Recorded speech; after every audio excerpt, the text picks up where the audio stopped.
is good. The morning is good. Good morning to you.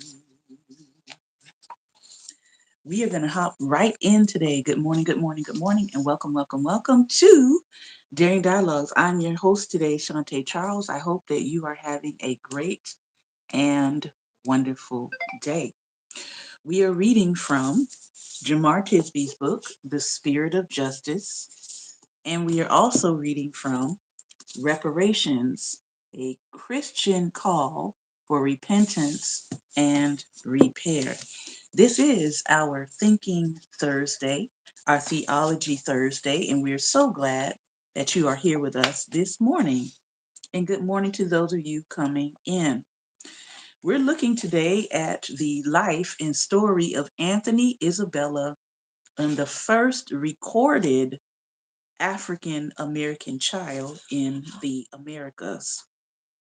I'm going to read that, and then we are going to go to the reparations book, and we are going to start the talk about racism as institutional injustice. So I don't know if we're going to finish it all, this section, but we will certainly begin it today. All right. So again, the book we're starting with is The Spirit of Justice. I learned about Anthony Isabella and the first African American child on a tour when I was touring many years back now in Jamestown. We went to the first point of um, where the Africans, the 20 some odd Africans, were said to have come in the Jamestown colony. And we did a tour there. It was very, very powerful just being in the space and on the land. You could certainly feel the presence of our ancestors on that site. But they began to talk a little bit about Anthony and Isabella there. And so let's see what we can learn today and what we can find out. In the context of racialized oppression, one of the most defiant acts is also one of the simplest: having a family. Broken relationships characterize the African slave trade from its early days through emancipation. Displacement from one's natural relations in slavery occurred frequently as slave traders separated husbands and wives, sold children to different slave owners, intimately assaulted enslaved women, and used men as studs to impregnate women. In the context of white pseudo supremacy, the Black family has always been a sort of miracle. Amid the group of captives whom British colonists purchased in Virginia in 1619 were a man named Anthony and a woman named Isabella. As their names indicate, they were likely baptized Christians in the Catholic tradition. A few years later, in 1625, a census in Virginia cataloged Anthony and Isabella as a married couple and noted that they had a son. The census taker made the notation Anthony Negro, Isabel Negro, and William Thiers, child baptized. These 9 words contain important implications about the status of Africans in British colonial America. First, none of these family members had a surname listed. While wealthy Europeans and even many indentured servants were identified by first and last name, this was not typically the case with Africans. Instead, they are identified as Negro. It is possible those who conducted the census did not know their nation of origin. So, Negro served as a stand in to supplement the lack of more specific information. Yet, some other details about the couple were recorded. They labored in Elizabeth City for a man named Captain Tucker. While surnames for Africans were not often listed, a racial reference and an association with a European household were sufficient in an emerging Eurocentric and pseudo-supremacist society. The census data also indicates an important, if quotidian, fact. They had a child and named him William. Historians surmise that young William may be the first documented African child born in the British colonies of North America, thus making him the first African American child born in North America. Identifying William as baptized held significance beyond a religious identity. In the 1600s, Christian had a heritable ethnic, cultural, and racial definition. The term Christian could also indicate a social and economic status. It is possible that Anthony, Isabella, and William at some point obtained their freedom. Their status as Christian may have been a precondition to their liberty. In addition to whatever personal convictions may have led Anthony and Isabella to have their son baptized, his status as a Christian had implications for his status as a free person in North America. Europeans in the colonial era associated being a Christian with being free. The baptism of enslaved and free Africans implicitly challenged the religious justifications for slavery in the 17th century Protestant Atlantic world. Anthony and Isabella and their son could appeal to their Christian religion if the legitimacy of their freedom was ever questioned. Under such circumstances, they may have hoped to fare better than being considered heathens, which not only had ethnic connotations, but also could increase the possibility of being held in bondage. Now, why is this important to literally 2025 today? Well, we have a governor over in Texas who has just signed an executive order declaring the largest civil rights organization that is Muslim in the country to be a terrorist organization. So if you're declaring the faith of someone else to be terroristic, you could in fact begin to start imposing some things on people under that religion. So this whole notion of your status of freedom being tied to your faith is still going on in 2025. Same old song. Let's keep reading. It is impossible to know whether Anthony and Isabella considered having a child a deliberate act of defiance against their capture and exploitation. But there is no reason to think that they responded to their child differently than most parents would. As they gazed upon their son, Anthony and Isabella would have wanted to raise him to be a person of character, with solid education and an opportunity to choose the best path for him. Forcibly divorced from their homeland and heritage, Anthony and Isabella would have done everything in their power to make sure he had some sense of his own dignity and pride in his culture. At the same time, Anthony and Isabella would have to forge a new culture in a new land.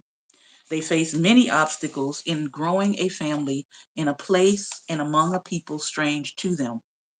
Early African families in America began developing a distinctly African American form of Christianity and faith. And this is an argument that I continue to have with people all across the internet because they don't want to make this distinction. And you have to make this distinction when you start understanding that many Africans that were coming over here to the United States through the transatlantic slave trade, some of them were already converted to Christianity. 1491, the Congo, okay, Benin, Togo region, where a lot of Africans were being taken from, in that region, Christianity was already present. It was already present, not just as a tool of conquering, but also you have to look at the Africans there that were willingly converting to Christianity. All right. So not everybody was being forced into Christianity. Some people went into Christianity willingly. And of course, you had the Portuguese who were there, who were taking advantage of, just like people are doing in 2025, who are weaponizing Christianity, right, as a tool of domination. It was true then, it's true now. We can see that in real time, that there are people who are not genuine worshipers of Christ who are using Christ as a tool and an instrument of manipulation and domination. It happened then, it's still happening now. So they began developing a distinctly African American form of Christianity and faith. Even in the early days of the colonies, people of African descent were learning to resist bondage in any way they could. including by having children and raising them to respect themselves, even if society did not. As the society they lived in developed an anti Black racial ideology, the Black family became one of the most common and critical means of resistance. Growing a family requires considering your future and your legacy. Nurturing a Black family required working for a freer tomorrow and faith that such a reality was even possible. Children represent the hope and humanity of all people who experience injustice, an aspiration that the spirit of justice will be passed down from one generation to the next. All right. And I encourage you to look up the story of Anthony Isabella and their first child, William Thier, Theire. There's some more documentation out there about them. All right, our second reading, we're rolling right on through. This is coming from Reparations, a Christian call for repentance and repair. It'll be interesting to see as time goes on what will happen with this book. I'm wondering, will this book become a part of the banned books for white Christians? Because this was written in 2021 and it was calling on white Christians to repent and repair Black Americans. I mean, is it on the banned book list yet or not? We should see. Racism as institutional injustice. In March 2012, an African American defense attorney named Bryan Stevenson gave a TED Talk called "We Need to Talk About an Injustice." While not yet the household name he has become today, within the legal defense world, Stevenson was a deeply admired figure for his work, especially with inmates on death row, through his organization, the Equal Justice Initiative, which we have, I've had an opportunity to see Bryan Stevenson lecture in person. I have one of his books, and I financially support the Equal Justice Initiative. Wearing a blue blazer and a white open-collared shirt and carrying himself with a warmth that both reflected a native kindness and masked a native strength, he stepped onto the stage and began to speak. In the following days, multiple friends forwarded us a link to the talk with subject lines such as "must see." In watching, we, like so many others, began to learn of the profound racial injustice at the heart of our criminal justice system. And if you have not seen this talk, I believe it is still on YouTube. The talk is called "We Need to Talk About an Injustice." The statistics Stevenson presents are startling. In 1972, America had roughly 300,000 people in prison. In 1972, 300,000 people. So what explodes this number that we now have over 2.3 million people in prison and counting, the highest incarceration rate in the world. 1/3 of African American men in this country between the ages of 18 and 30 are either in jail, on probation, in prison, or on parole. Those are all forms of incarceration still. Jail, probation, in prison, or on parole. And the rate is 50 to 60% in some major cities in America. African American defendants are 11 times more likely than white defendants to receive the death penalty, and 22 times more likely if the victim of the crime is white. In many states, these criminal convictions have led to permanent disenfranchisement, the loss of the right to vote.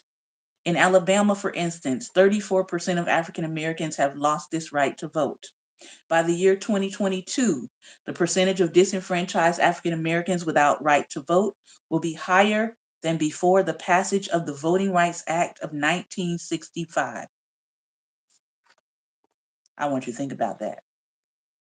Stevenson paints a picture of a profound racial injustice in our midst, appealing explicitly to hope. Stevenson reminds us that each of us is more than the worst thing we have ever done. and that we as a people will be judged not by our capacity for technological innovation, but by our capacity to care for the poor, the marginalized, and the incarcerated. He invites us to join him in this work of telling the truth about the shadow side of our national history, acknowledging the injustice of it, and laboring toward a criminal justice system that is actually just. As he concluded his remarks and began to walk off stage, the crowd stood and gave him an ovation that lasted nearly 2 minutes. It was a sign of things to come. Over the next few years, this man and his message emerged with greater force in the American imagination. In 2014, Stevenson released his book, which I have, called Just Mercy, a moving personal account of his work to defend the rights of men, women, and children trapped in this correctional system. In 2016, Ava DuVernay released her documentary, The 13th, another documentary you should see, reflecting on race, mass incarceration, and the 13th Amendment, and featured Stevenson in the story. In 2018, EJI opened the National Memorial for Peace and Justice in Montgomery, Alabama, which memorializes and honors victims of lynching in America. It is estimated that nearly 10,000 people attended the opening ceremonies of the memorial, and the New York Times named it as a top tourism destination in 2018. In 2019, Just Mercy became a feature film starring Michael B. Jordan and Jamie Foxx, which became a national sensation. Stevenson's rise was astonishing. Wherever he went, churches, colleges, conferences, family reunions, we heard people talking not only about him, but about racial injustice at the heart of our legal system and how it could change. And not only talking about, but doing. Both of us have friends who enrolled in law school or who changed the course of their existing legal careers in order to respond to Stevenson's call. I too have a personal friend that switched careers, went to law school, became a lawyer, and now she works with the Innocence Project and a host of other organizations that help people get exonerated. This response indicates a powerful awareness that racism in America expresses itself not merely as personal prejudice, as most people would like to think. We just want to isolate it to personal prejudice, but that's not all it is. It doesn't just operate as relational division, but it also operates as institutional injustice. The same prejudice and estrangement that mark our individual and relational lives are encoded, often invisibly, in the institutions that shape our common life. As we will explore in the coming chapters, racism in America has never merely been personal or even relational. It has always had an institutional shape. Look no further than enslavement itself. This system was never just about the prejudice of the heart of the masters or their broken relationships with enslaved persons. It was rather a system that aspired to comprehensive control of the person, bodily, economically, educationally, politically, and they didn't add it here, but I'm also going to add spiritually. Even after emancipation, the racist impulses of slavery were encoded in virtually every American institution. American culture not only maintained, but intensified the racist patterns in institutions related to law, education, healthcare, banking, housing, labor, and criminal justice, and continues to do so. And as Stevenson points out, in our own time, some 160 years after emancipation and 70 years after the legal end of Jim Crow, many of these patterns still remain. How do they still remain? Because they remain embedded and encoded in our policies. How do they still remain? Because we still have people teaching and socializing their children into pseudo-supremacist life, practice, rituals, and doctrines. That's how it remains. And so when somebody asks me the question, will we ever see an end to racism? I have to ask the question, will we ever see an end to people continuing to ingrain the rituals of racism into the next generation? Because that's the only way we will see an end. We will see an end when people stop ingraining it into the next generation. And how do I know that we're probably going to be dealing with this for another 40 years? Because we have 6-year-olds and 7-year-olds and 8-year-olds and 9-year-olds and 10-year-olds being still indoctrinated and ingrained with these ideas, with these practices. So yeah, we're probably going to see residue of this probably for another 40 years, probably for another 80 years. But does that mean in real time that we stop fighting?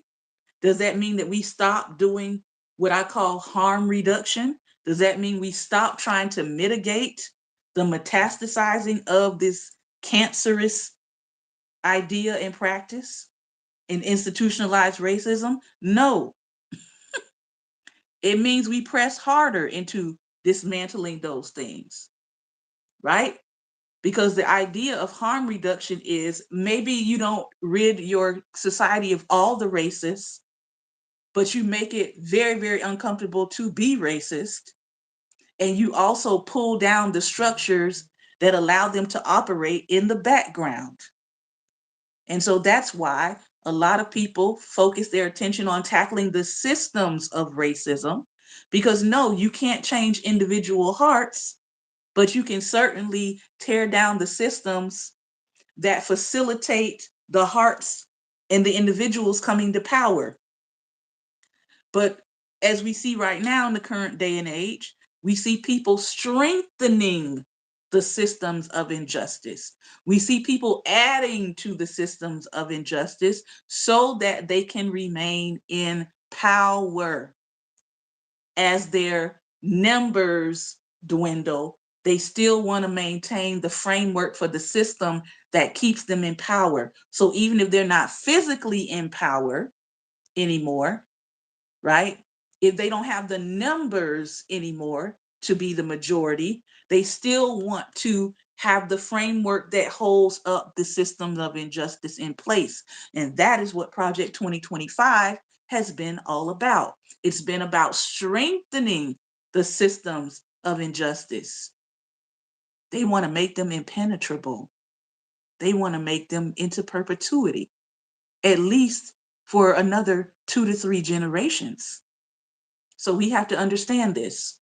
All right. I am done talking. I'm going to hand it over. Pastor Ben, I'm going to share the link with you. Hopefully my volume won't go down too much. I noticed that that's an issue now with this sharing directly through Facebook. I mean, not Facebook, YouTube. That once I share the link, my volume goes down. So if it does go down, just let me know in the comments, okay? I'm going to shoot you the link, and we've got about 10 minutes to chop it up.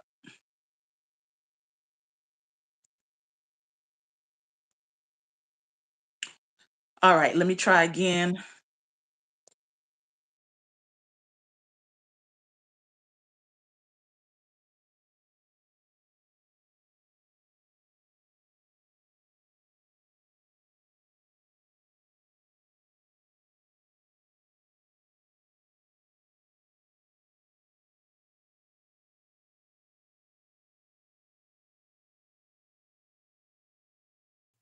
All right, it is not letting me add you, Pastor Ben. I don't know why this time, but it is not. Let me try one more time.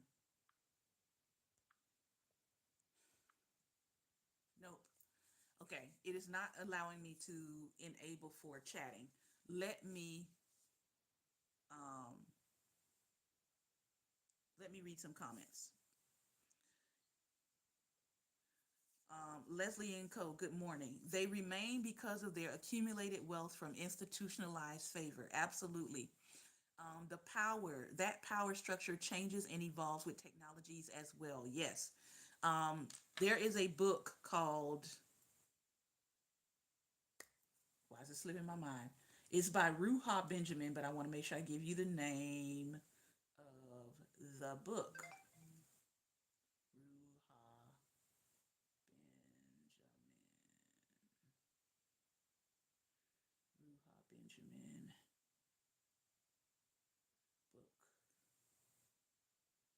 book. She's got several books out now, but the first book I ever read from her is called Race After Technology. And she really dives into what I was calling at the time the new Jim Code.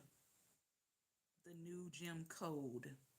And we've been talking about this for years, that racism has become an algorithm now.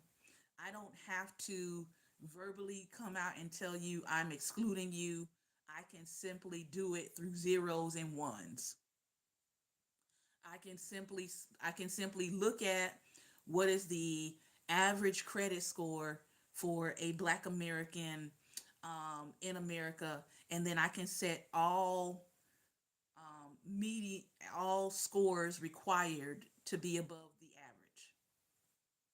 So if the average score, credit score for Black Americans in the United States is 600, and of course they say, well, on your score report, it doesn't talk about race, but it's you can figure it out, okay? If the average credit score is 625, right? I can say in order to qualify for a housing loan, your score has to be 680 or above. I've just excluded the average Black person and downward from being able to qualify for a home loan. I don't ever have to use the word Black to do that. Same thing with test scores, by the way, which with standardized testing, they do ask you for your race and your ethnicity. And I often tell students, when you are registering for these tests and they ask you for your race and ethnicity, I want you to put other. Why? Because I know that the algorithm, the testing score already has bias in it. This has been proven. So I tell them, do not put your ethnicity on standardized testing. Mark other. I don't care what you identify as. I want you to mark other because I do not want the algorithm to skew due to your ethnicity. I want you to actually get a true score. And the way that you do that is by not putting your ethnicity on those standardized tests. Just gave you a key for your child and yourself. All right? So if you have to take standardized tests for any reason, do not put your race on the test. Mark other. All right? But Race After Technology, excellent book. She starts she's detailing all of the ways that the algorithms are programmed and work against us. I don't know why people think that algorithms don't affect us, because someone has to program it. Someone has to program it. So if they're biased, they're programming their bias into the algorithm. I'll give you a case in point.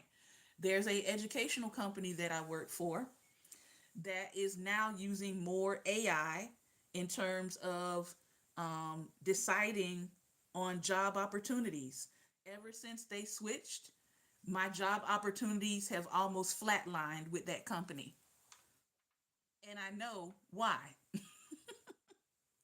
Before then, I was getting all kinds of opportunities and I was seeing students and everything was fine. The moment they switched to using AI to send us job opportunities, my job opportunities have flatlined. The algorithms are made by white tech bros and for tech bros. Absolutely. Absolutely. So even in that, when people think, oh, well, this is not going to affect my job, this is not going to affect my, um, my ability to work, it will begin to affect your ability in so many other ways and places and cases that cannot be fully expressed. But I'm seeing it in real time. I'm seeing it in real time. And so if you are in a company that is moving toward using AI more for jobs and all of that, using AI more for your assistive, let the AI write your notes for you and all of that. Understand, AI is not necessarily accurate. This is why even if you create a report in AI, you still need to read over the report. You still need to fact check what's being put inside the report. It is not necessarily designed for accuracy as much as it's designed for convenience. It is data points. It is mathematical. It collects data and then it outputs it. It doesn't mean that it's properly interpreting the data. All right. Leslie and Co says, don't get me started on AI. Stephanie says, now I see and understand why. If you use it, you are working on firing yourself. Absolutely. Absolutely. Now, here's the irony of this, though. The number of Black people that are fired up about using AI. I'm like, you do realize AI was actually designed to replace us in society, right? I did a whole study on the history of AI. We did a whole teaching series on the history of AI and its origin story. Part of AI's origin story were people were upset that Black people were free and their free labor force had gotten away from them. They were upset that they had to actually pay Black people for work and services, even though at the time we were being paid very low wages. And some of them said, we're going to fix this problem. Now that the Negro has gotten away from us and we can't get the free labor out of them that we want because they're demanding that they be seen as human and that they be seen as equal, we're going to start to create something that will eventually replace the Negro. And so you have to understand the origin of what you're involved in.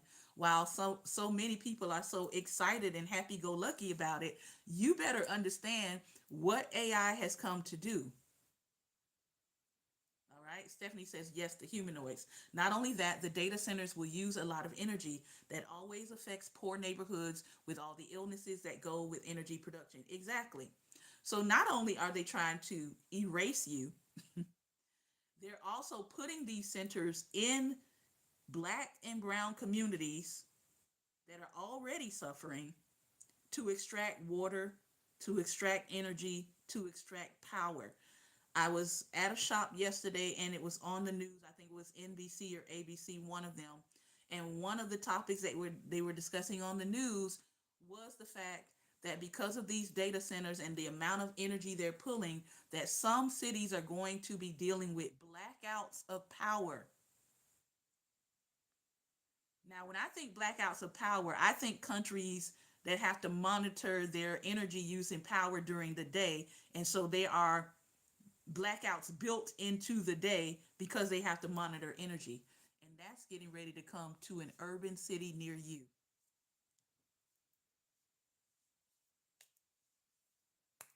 They're now planning for energy blackouts for somebody to create a picture made in AI.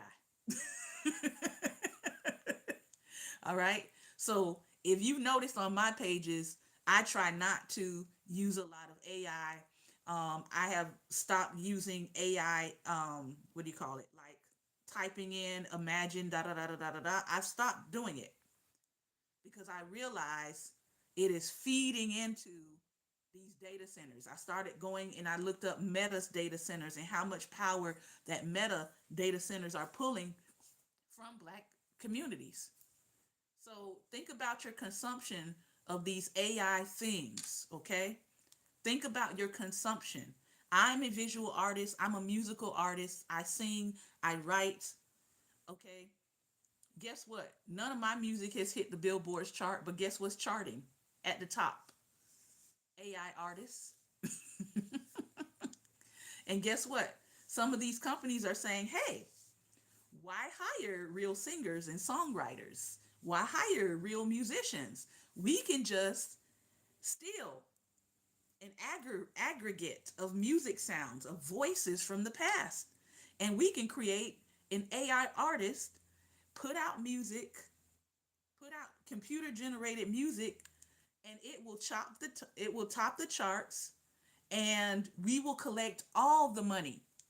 See, what happens is they collect all the money, again eliminating the actual humans from the process. so that they don't have to pay musicians, they don't have to pay singers, they don't have to pay songwriters, they don't have to pay producers, they don't have to pay the mixer. All the money goes back into the record companies while y'all are complaining about how the record companies are doing artists so bad. They're like, fine, let's not use any artists. Let's just collect all the money. And if you don't see how that's a problem, I don't know what to tell you. Um, think Texas. Yeah, Texas as well. Wakanda forever. Thank you for your originality. Thank you. I appreciate that. Picture 3 sick children that you imposed it on every time you use AI. Yes, the music will die. Yeah. And so we have people out here arguing with real human beings saying that there's no problem and there's nothing wrong with AI music. Okay, keep saying that. And then when your favorite artist cannot actually get on a chart, or they stop streaming your favorite artist's music because now they have mathematical equations giving you music without soul, just look back to this time when we tried to warn you and tried to tell you that that's where music is going. And it's not music. Let's be clear. It's actually not music. It's computer generated mathematical equations. That's what it is. But they're selling it to you as music. All right. I got to go. Thank you all so much for your time and attention, and thank you all for engaging me in conversation. This is an important conversation. We will probably come back to it. I hope to see you all back here tomorrow at 11 a.m. Eastern Standard Time. This has been another episode of Daring Dialogues, and I've been your host today, Shantae Charles. Remember, light is the most daring opposition to evil. So go out and be light. Take care, everyone. Be well, and most importantly, be light.